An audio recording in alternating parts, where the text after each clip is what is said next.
오늘은 믿음의 순종과 하나님의 공급하심이라는 제목으로 말씀을 전하도록 하겠습니다. 우리 하나님은 아까 우리가 말씀하신 것처럼 우리를 구원하시고 우리를 영원히 사랑하시고 우리를 영원한 천국으로 인도하십니다. 아멘이시죠? 여러분 요즘 일이 잘 안 되십니까? 어려움 있습니까? 그래도 우리가 아는 것은 우리에게는 승리가 보장이 되어 있다는 것입니다. 할렐루야. 네, 아멘이시죠? 예수님의 피로 우리를 주님의 것으로 삼으셨습니다. 우린 절대 망하지 않습니다, 여러분. 힘들고 어려울 때 마지막 그 승리의 날을 바라봅시다. 자, 그런데 그럼에도 불구하고 우리가 믿음으로 사는 동안, 세상에서 믿음으로 사는 동안 여러 가지 믿음의 시련에 부딪힐 때가 있습니다. 그렇죠? 많습니다. 오히려 믿음으로 살려고 하면 더 믿음의 시련이 올 때가 있습니다. 왜 그렇습니까? 하나님께서 우리를 구원하여 하나님의 자녀로 삼으셨을 뿐만 아니라 또 우리를 천국의 일꾼으로 부르셨기 때문에 그렇습니다. 이 세상에는 사탄과의 영적 전쟁이 벌어지고 있습니다. 죽느냐 사느냐, 그죠? 그런데 하나님께서 우리를 천국의 일꾼들로, 그죠? 하나님 나라의 군사들로 불러주신 겁니다. 전쟁을 하니까 당연히 우리가 믿음의 시련을 겪게 되고 영적 싸움을 싸우게 되는 겁니다. 영적 싸움이 쉽습니까, 여러분? 쉽지 않습니다. 전쟁하는데 뭐가 쉽습니까? 때로는 엄청난 고통을 겪을 때도 있습니다. 믿음의 여정입니다. 우리 천국까지 마지막 승리를 얻는 그날까지 믿음의 여정입니다. 또 우리가 믿음의 시련을 겪을 때가 있습니다. 하나님께서 그냥 허락하실 때가 있습니다. 왜? 우리의 성장을 위해서 하나님께서 때로 우리에게 믿음의 시련을 허락하실 때가 있습니다. 여러분 한번 돌아보십시오. 언제 여러분의 믿음이 성숙해졌습니까? 물론 주님이 주는 기쁨과 감사와 감격이 우리에게 있죠. 아멘이시죠? 그런 기쁨, 감격이 있지 않습니까? 그럼에도 불구하고 하나님 우리에게 시련을 주시는 것은 그것을 통해서 우리가 성숙하게 하기 위해서입니다. 저도 제 삶을 돌아보니까 내가 언제 성숙했는가 돌아보니까 힘들고 어려움을 겪었을 때 그때 하나님께서 베푸시는 그 은혜와 능력을 더 크게 경험한 것 같아요. 하나님을 더 깊이 경험하게 되었습니다. 그래서 믿음도 더 깊어지고 아직 여전히 부족한 것이 많지만 여전히 공사 중이지만 그래도 조금씩 성장해가는 것을 그 시련을 통해서 제가 경험하게 되었습니다. 자, 오늘 본문에 엘리야도 마찬가지입니다. 엘리야도 믿음으로 살려고 했는데 하나님 말씀에 따라 순종하려고 했는데 오히려 위기에 처하게 됩니다. 1절 한번 보겠습니다. 길라 세우고 하는 자 중에 디셉 사람 엘리야가 아합에게 말하되 내가 섬기는 이스라엘 하나님 여호와께서 살아계심을 두고 맹세하노니 내 말이 없으면 수년 동안 비도 이슬도 있지 아니하리라 하니라. 이거는 무서운 경고의 말씀입니다. 비도 오지 않고 이슬도 없을 것이다. 선지자 엘리야가 지금 아합 왕에게 가서 이 재앙의 말씀을, 심판의 말씀을, 경고의 말씀을 선포하는 겁니다. 왜 그랬을까요? 하나님이 가서 전하라고 말씀하셨기 때문이겠죠. 선지자 아닙니까? 선지자가 하는 일이 뭡니까? 자기 말을 전하는 것이 아니고 선지자는 하나님께서 주신 말씀을 가지고 가서 그 하나님의 말씀을 대언하는 것이 선지자의 사명입니다. 그렇기 때문에 이 엘리야는 하나님께서 주신 말씀을 가지고 아합 왕에게 이 재앙의 말씀을 선포한 겁니다. 쉬웠을까요? 아합 왕이 어떤 사람입니까? 아합 왕은 정치적으로 굉장히 수완이 좋은 사람이었습니다. 이 성경 외의 기록을 보면 이 사람 평가가 잘 돼 있다고 해요. 정치적 수완도 좋고 외교술도 좋고 어떻게 했습니까? 솔로몬처럼 결혼 외교를 했습니다. 그래서 시돈 왕의 딸 이세벨과 결혼했습니다. 시돈 왕은 아합이 아니고 바알 신의 제사장입니다. 그리고 그 딸 이세벨도 바알 신을 섬기는 열심히 특심을 가지고 바알 신을 섬겼습니다. 다 알지 않습니까? 오늘 본문에 보면 어떻게 했습니까? 오늘 큐티 보면 18장 4절에 보면 하나님의 선지자들 다 잡아서 진멸해 보려고 했습니다. 보통 여자가 아닙니다. 그렇죠? 성경에는 악녀 중에 악녀가 이세벨입니다. 이 아합이 이세벨과 결혼을 한 겁니다. 그러니까 여자가 정말 중요합니다, 여러분. 여자가 중요합니다. 아합이 그냥 홀딱 넘어가가지고 이 이스라엘 온 땅에 바알 신상, 그 다음에 아세라 신상을 세워서 온 이스라엘 백성들로 하여금 우상을 섬기게 했습니다.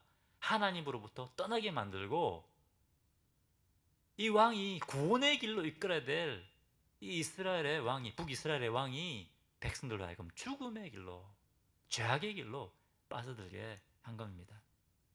이것이 아합 왕입니다. 이세벨도, 그 안에 이세벨도 정말 보통 사람이 아닙니다. 그렇다면 이세벨이, 이 아합이 엘리야 잡아 죽이는 거 아무것도 아니었을 겁니다. 자, 이런 상황에서 엘리야가 아합 왕에게 가서 이 지금 죄를 지적하고 회개해라. 회개하지 않으면 수년 동안 비가 오지 않을 것이다. 이 메시지를 전하는 게 쉬웠을까요, 여러분? 어떻습니까? 오늘 밤에 하나님의 메시지가 여러분에게 임했습니다.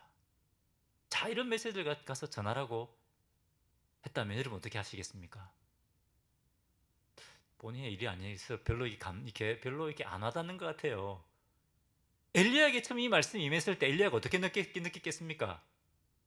아방에 가서 말씀을 선포하라고요? 아니, 저보고 불구덩이로 들어가란 말입니까?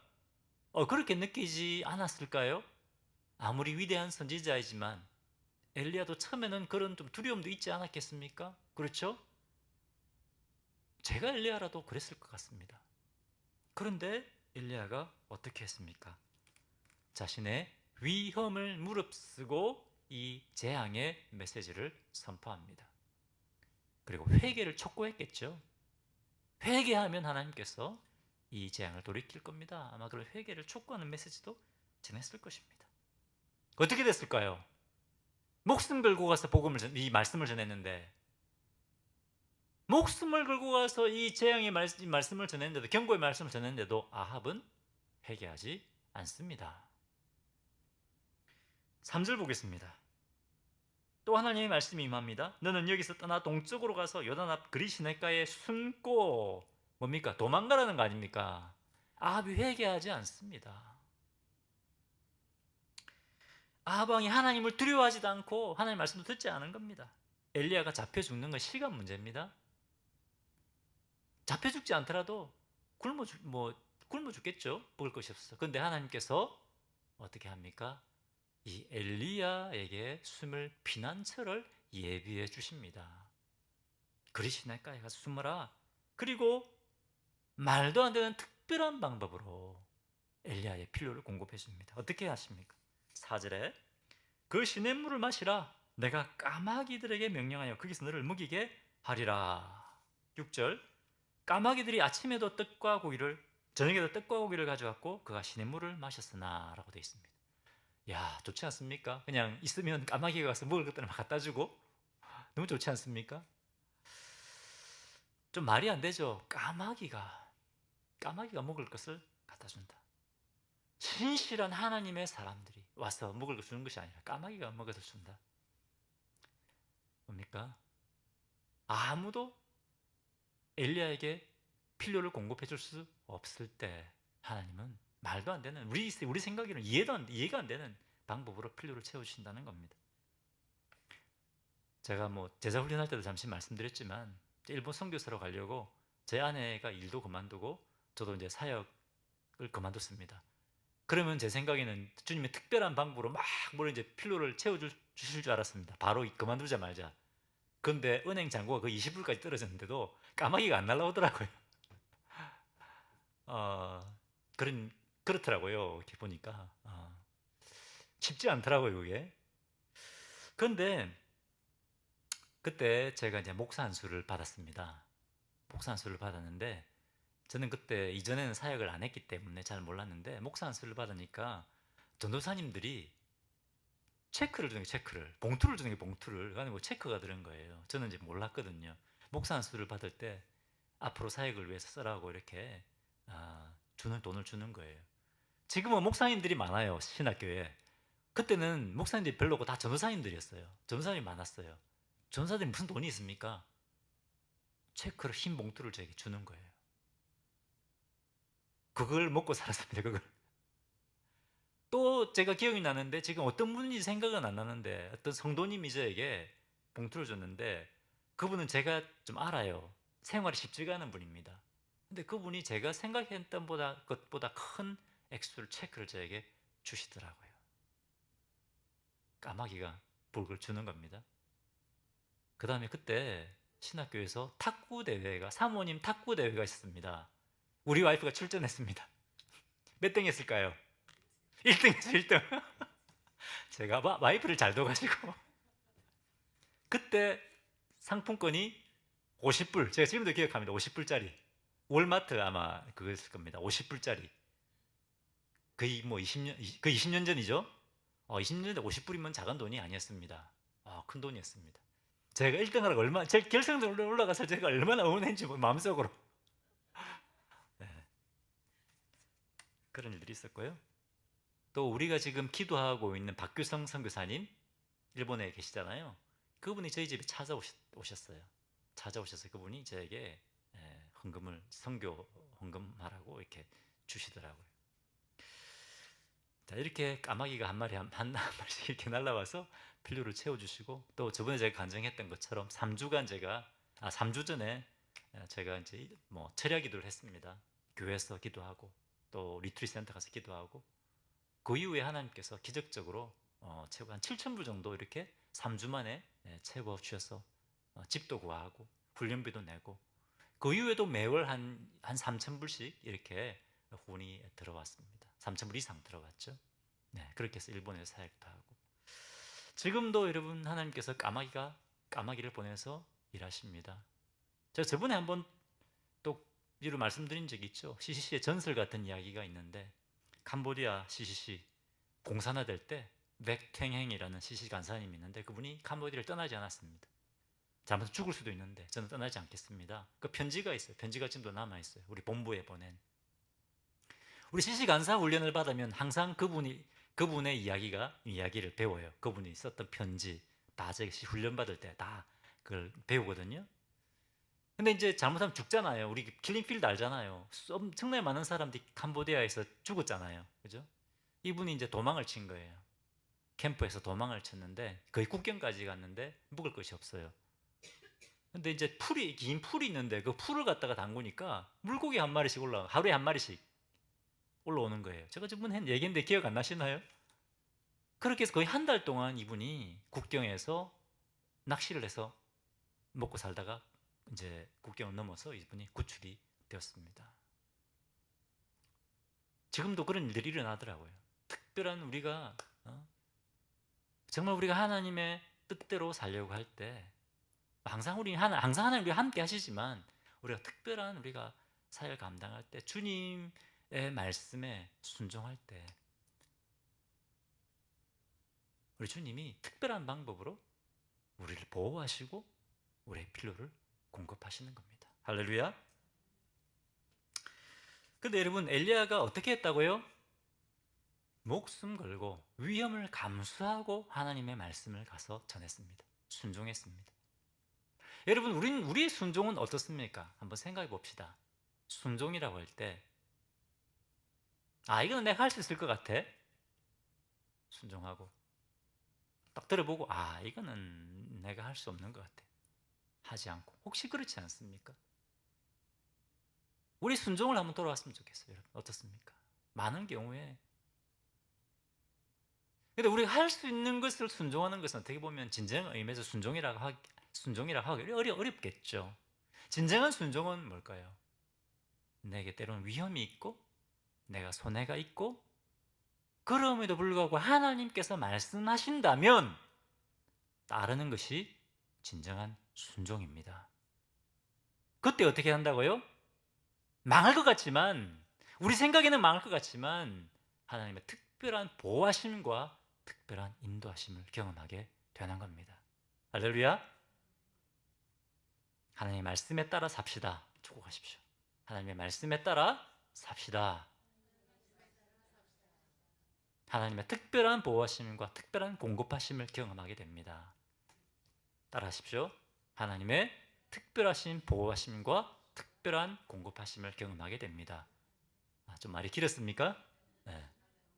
특별한 공급과 특별한 보호하심을 경험하게 되는 것은 우리 머리로는 이해되지 않을 때라도 순종할 때 그때 믿음의 역사가 일어나는 겁니다. 이번에 우리가 제자 훈련할 때 믿음의 역사 배웠지 않습니까? 그때 믿음의 역사가 일어나는 겁니다. 할렐루야. 자, 계속해서 말씀을 보겠습니다. 자, 그런데 순종했는데 상황이 더 악화될 수도 있습니다. 그리 시냇가에서 까마귀가 공급해 주는 것도 먹고 시냇물도 마시는데 오늘 또 7절에 보니까 어떻게 됐습니까? 땅에 비가 내리지 아니하므로 얼마 후에 그 시내가 마르니라. 상황이 지금 더 심각해진 겁니다. 낭패가 났습니다. 엘리야의 유일한 생명줄이라고 생각했던 그리 시내가가 말라버렸습니다. 마실 물이 없습니다. 여러분 어떻습니까? 우리가 하나님의 뜻이라고 순종해서 나갔는데 마지막 소망이라고 붙잡고 있던 것까지 없어져 버릴 때가 있지 않습니까? 엘리야는 지금 그것을 경험하고 있습니다. 이스라엘 땅에 지금 어디 갈 데가 없습니다. 지금 엘리야는 이스라엘 땅에 어디 가면 잘못하면 잡혀 죽습니다. 그런데 이 더 큰 시련을 만난 이 엘리야에게 하나님께서 하나님의 말씀이 임합니다. 8절 보겠습니다. 여호와의 말씀이 엘리야에게 임하여 이르시되, 할렐루야. 이 위기 앞에 하나님께서 침묵하지 않으십니다. 아까 우리 찬양했잖아요. 언제나 주는 우리를 사랑하시고 언제나 우리를 돌보시는, 우리와 함께 하시는 분이다. 엘리야에게 이 위기 가운데 말씀이 임합니다. 하나님의 말씀이. 옆에 계시면 축복하십시오. 위기 가운데 하나님의 말씀이 임합니다. 위기 가운데 하나님의 말씀이 임합니다. 할렐루야. 얼마나 감사합니까, 여러분? 우리의 위기 가운데 하나님이 침묵하지 않으시고 우리에게 말씀하신다는 겁니다. 할렐루야. 엘리야에게 말씀하셨습니다. 이번에도 피할 길을 주십니다. 새로운 피난처와 새로운 공급처를 주님이 허락하십니다. 9절 같이 읽어보겠습니다. 자, 시작. 너는 일어나 시돈에 속한 사르밧으로 가서 거기 머물라. 내가 그곳 과부에게 명령하여 내게 음식을 주게 하였느니라. 이스라엘에는 갈 데가 없습니다. 하나님께서 시돈으로 보내십니다. 외국, 그죠? 시돈의 사르밧 지역에 한 과부에게 가라고 명하십니다. 내가 그 과부를 통해서 너에게 먹이겠다. 참 하나님 특이하시게 일하시죠.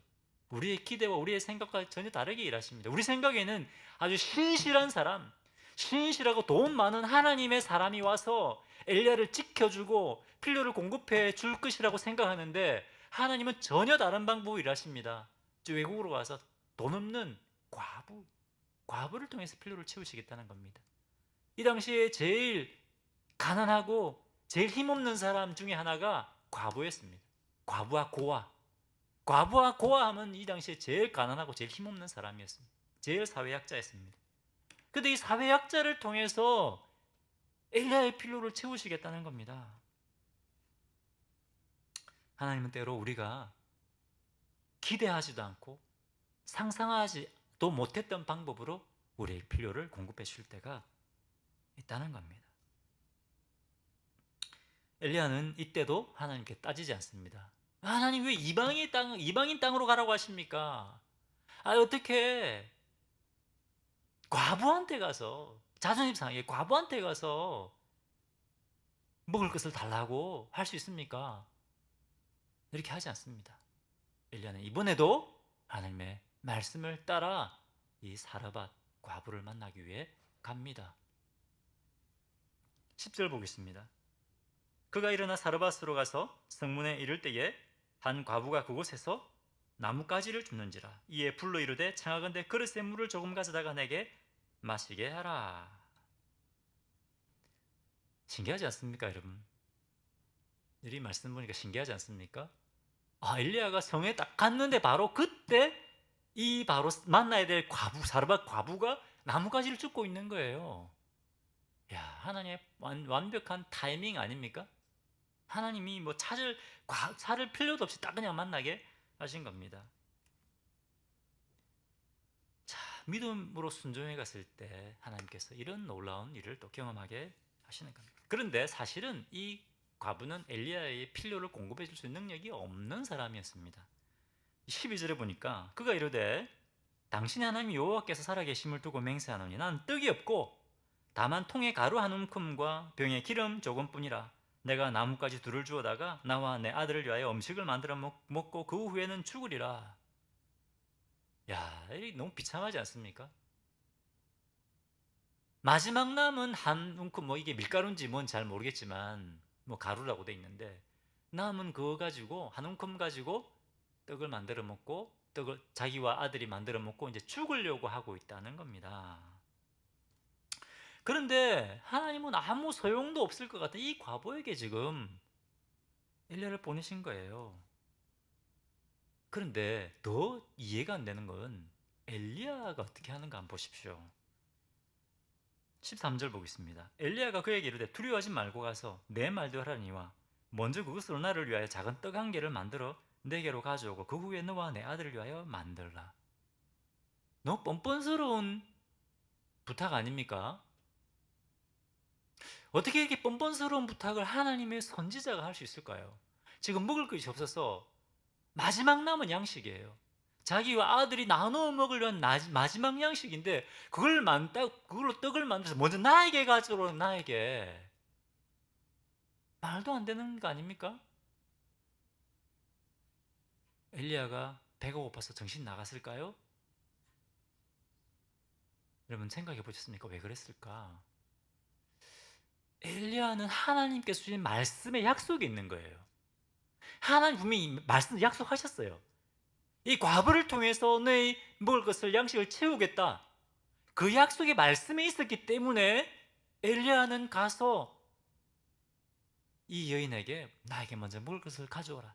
그리고 엘리야는 믿었어요. 그렇기 때문에 그 다음에 어디 있습니까? 마지막인데 그 다음에 너와 네 아들을 위해서 떡을 만들어 먹으라. 엘리야는 믿고 있었다는 거예요. 그 다음을 믿었다는 거예요. 여러분, 때로 우리는 하나님께서 주신 말씀이라면 때로 이해가 안 되고 때로는 뻔뻔스러워 보일 때라도 우리는 하나님의 말씀을 전해야 될 필요가 있습니다. 아멘이십니까? 우리는 크리스찬이기 때문에 항상 나이스해야 된다고 생각을 하지 않습니까? 그렇지 않습니다. 항상 나이스한 것을 주님이 원하시는 것이 아니고 우리 하나님은 우리 하나님의 뜻대로 행하기를 원하십니다. 아멘이시죠? 뭐 예수 안 믿는 사람들이 요즘 세상에서 제일 나쁜 사람이 어떤 사람입니까? 예수님만이 구원의 길이라고 하면 제일 나쁜 놈입니다, 요즘. 그렇지 않습니까? 속 좁고. 응? 예수님도 진리고, 부처님도 진리고, 뭐 힌두교도 진리고. 이렇게 해야 예의 바른 사람입니다. 예수님만 진리의 길입니다. 이렇게 하면 오늘날 사람들 손가락질하고, 그죠? 제일 악한 사람으로 봅니다. 그런데 우리는 어떻게 된다고요? 그럼에도 불구하고 우리의 목적은 사람들에게 인정받는 것이 아닙니다. 사람들에게 저 사람 나이스한 사람이다. 그렇게 인정받는 것이 아닙니다. 우리의 목적은 하나님께서 주신 말씀을 그대로 전하고 선포하는 것입니다. 아멘이십니까? 우리는 교회 안에서도 너무 나이스해야 된다고 생각합니다. 물론 우리 나이스해야죠. 사랑하고 섬겨야 되죠. 하지만 진리가 아닌 것에 대해서 우리가 나이스하면 안 됩니다. 아멘이십니까? 속고 있습니다. 우리는. 엘리야도 마찬가지입니다. 엘리야는 이 과부에게 나이스하기보다도 하나님의 말씀을 전하고 그것을 통해서 하나님의 역사가 일어나고 또 결과적으로 어떻게 됩니까? 이 과부가 구원받는 거 아닙니까? 그죠? 일본에는 어떤 문화가 있냐면 다른 사람에게 절대로 폐를 끼치지 않는 문화가 있습니다. 그렇기 때문에 전도를 안 해요. 전도를. 일본의 문화가 아니라는 겁니다. 그 일본 사람들은 문화적으로 잘 모르는 사람에게 가서 이렇게 막 말을 건다거나 그렇게 하지 않습니다. 교회 가도 처음 가도 거의 사람들이 가서 말을 안 걸어요. 거의 1년쯤 지나면 가서 이제 말을 겁니다. 서로 부담스러워해요. 새로운 사람이 막 모르는 사람 와가지고 막 말 걸면 이 사람, 새로운 사람도 부담스러워하고 또 찾아가는 것도 부담스러워해요.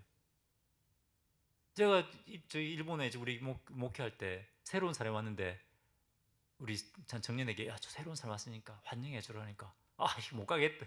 이렇게 막 주저하고 그러더라고요. 문화죠. 근데 우리는 뭐를 앞세워야 됩니까? 우리 문화를 앞세워야 됩니까? 문화가 중요합니다. 여러분, 문화를 무시하면 안 됩니다. 중요해요. 하지만 하나님의 뜻과 반한 문화가 있다면 어떻게 될까요? 저는 선교사이기 때문에 굉장히 많이 배웠어요. 그 나라의 문화를 정말 존중해야 된다. 그래야 사람의 마음을 연다. 그 사람 문화를 존중해야 하지. 하지만 문화 가운데는 하나님의 나라의 문화와 정반대되는 문화도 있습니다. 근데 우리는 그것을 따라가면 안 됩니다. 하나님의 말씀과 하나님 나라의 문화를 따라가야 되는 겁니다. 아멘이십니까? 네. 엘리야가 그렇게 했다는 거예요. 어떻게 보면 뻔뻔스럽지만 그럼에도 불구하고 하나님의 말씀에 따라 나아갔습니다. 그리고 하나님께서 주신 말씀을 믿음으로 선포합니다. 14절 이스라엘 하나님 여호와의 말씀이 나 여호와가 비를 지면에 내리는 날까지 그 통에 가루가 떨어지지 아니하고 그 병에 기름이 없어지지 아니하리라 하셨느니라. 그죠? 그대로 하나님 말씀을 선포합니다. 근데 놀라운 것은 15절 보겠습니다. 그가 가서 엘리야의 말대로 하였더니 그와 엘리야와 그의 식구가 여러 날 먹었으나. 놀랍지 않습니까? 하나님을 잘 모르는, 물론 여호와 하나님에 대해서 듣기는 했겠죠. 여호와 하나님, 저 이스라엘 백성들이 섬기는 하나님, 그 정도는 알고 있었을 겁니다. 하지만 하나님 누구신지 경험해 본 적이 없습니다. 그런데 이 여인이 그 말씀에 따르는 거예요. 왜 그랬을까요? 하나님께서 그렇게 하겠다고 말씀하셨거든요. 하나님은 사람의 마음도 움직일 수 있는 분입니다. 하나님께서 이 여인의 마음을 움직여서 그렇게 하신 겁니다. 엘리야는 다시 한번 하나님의 특별한 보호하심과 특별한 공급하심을 경험하게 됩니다. 언제요? 하나님의 말씀에 순종했을 때. 이해가 되지 않을 때라도 하나님의 말씀에 순종했을 때 그때 하나님의 공급하심을 경험하게 됩니다. 자, 이렇게 했을 때 자기의 생명의 위협이 있을 때라도 말씀대로 했을 때 엘리야는 하나님께서 그리 시냇가에 숨겨주시고 보호해주시고 까마귀들을 통해서 먹을 것을 공급해주시고 이방 여인의 공급하는 걸 통해서, 그죠? 이방 여인을 통해서 필요를 공급해 주시는 것을 경험하게 되었습니다. 자, 그러면 이제 엘리야의 입장이 아니라 이 과부의 입장을 한번 보도록 하겠습니다. 과부의 입장을 한번 보겠습니다. 자, 처음 보는 사람입니다. 외국인입니다. 그것도 와가지고 마지막 남은 음식을 달라고 하는 거예요. 마지막 남은 음식을. 여러분 같으면 주고 싶습니까? 여러분 같으면 주고 싶겠습니까? 저 같으면 주기 어려울 것 같아요. 그죠? 12절에 보니까 당신의 하나님 여호와께서 살아계심을 두고 맹세하노니, 이 과부가 이제 이렇게 얘기하는 거예요. 하나님에 대해서 듣기는 들었겠죠. 저 이스라엘 사람들이 섬기는 신, 이 정도 알고 있었을 것입니다. 여러 신들 중에 하나라고 여겼을 것입니다. 바알신, 아세라신, 그런 여러 신들이 있는데 여호와도 그 중에 하나일 것이다. 아마 이렇게 생각했을 것입니다. 자, 그런데 이 여인이 이 하나님 말씀을 따릅니다. 이스라엘 하나님 여호와의 말씀이 나 여호와가 비를 지면에 내리는 날까지 그 통에 가루가 떨어지지 아니하고 그 병에 기름이 없어지지 아니하리라 하시느니라. 어쨌든 이 과부가 이 말씀을 믿고 행한 겁니다. 하나님께서 물론 이 여인에게 그 말씀대로 행하고자 하는 마음을 주셨겠죠. 그런데 그 말씀에 따랐을 때 16절 어떻게 됐습니까? 여호와께서 엘리야를 통해 하신 말씀같이 통의 가루가 떨어지지 아니하고 병의 기름이 없어지지 아니하니라. 사실 이 과부는 하나님이 누구신가에 대해서 완전하게 잘 알지는 못했습니다. 그럼에도 불구하고 하나님 말씀에 따랐을 때 놀라운 하나님의 역사를 경험하게 되는 겁니다. 이것을 통해서 이 사르밧 과부는 하나님에 대해서 알아가기 시작하는 겁니다. 놀라운 기적을 경험하게 되는 겁니다. 물론 어제 본문에 보면 이 사르밧 과부의 아들이 죽게 되죠. 그죠? 죽게 되어서 결국은 마지막에 어떻게 됩니까? 이 사르밧 과부가 하나님이 누구신지를 진짜 알게 됩니다. 할렐루야. 이것도 바로 하나님의 말씀에 이해되지 않지만 하나님 말씀에 순종했을 때 하나님께서 역사하시는 것을 우리에게 보여주고 있는 겁니다. 여러분, 오늘 한번 우리 자신을 돌아봤으면 좋겠습니다. 엘리야의 이야기, 사르밧 과부의 이야기, 성경에 기록되어 있는 이야기입니다. 그런데 이걸 이제 우리 삶으로 한번 가져와 봤으면 좋겠습니다. 하나님께서 엘리야에게 정말 이해되지 않는, 정말 자기를 위험에 빠뜨리고 불구덩이에 가는 것 같은 그런 말씀을 했을 때 엘리야가 순종했지 않습니까? 우리 하나님께서 우리에게도 지금 이해할 수 없는, 지금 내가 정말 따르기 힘든 것에 대해서 순종하라고 말씀하고 계신 것은 없을까요? 한번 돌아봤으면 좋겠습니다. 여러분, 이것이 진정한 순종입니다. 내가 할 만한 것을 순종하는 것은 순종이야. 그것은 그것도 순종이지만 진짜 순종은 하나님 말씀대로 이해되지 않을 때도 따르는 것이 순종입니다. 무엇일까요, 여러분? 위험 부담이 있고 손해보아야 되는 것, 그런 불구하고 순종해야 되는 것. 근데 여러분, 그때 순종할 때 어떻게 된다고요? 순종할 때 망하는 것이 아니라 하나님의 특별한 보호하심과 특별한 공급하심을 경험하게 됩니다. 우리 성도님들이, 우리가 그런 주님의 사람들이 되어야 되겠습니다. 아멘이십니까? 우리 교회가, 세상의 삐교회가 그런 교회가 되어야 되겠습니다. 그것을 통해서, 내 삶을 통해서, 우리 교회를 통해서 하나님의 크심과 하나님의 구원과 하나님의 영광이 나타나게 해야 되겠습니다. 할렐루야.